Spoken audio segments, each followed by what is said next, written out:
کہ اگر کوئی بندہ اس دعا کو پڑھنے کا اہتمام کرے تو دنیا کے کام تو اس کے بن ہی جائیں گے، آخرت کا کام بھی اس کا بن جائے گا۔ یعنی دنیا میں اگر کوئی انسان کسی طرح کی مشکلات کا شکار ہو، چاہے وہ پھر مالی مشکلات ہو، چاہے بیماریوں کا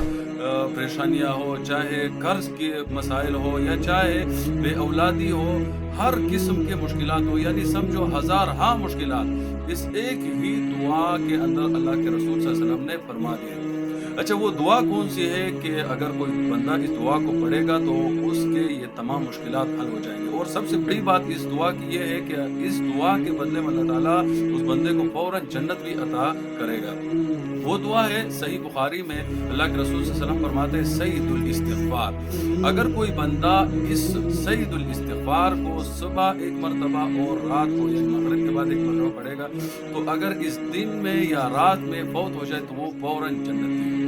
تو استغفار کے متعلق تو ویسے بھی اللہ تعالیٰ نے قرآن مجید میں کئی مرتبہ کئی مقامات پر یہ بیان فرمایا کہ استغفار کی برکت سے اللہ تعالیٰ ہر چیز دے دیتا ہے۔ اور وہ سید الاستغفار اللہم انت ربی لا الہ الا انت خلقتنی وانا عبدک وانا علی عہدک ووعدک ما استطعت، پوری دعا ہے۔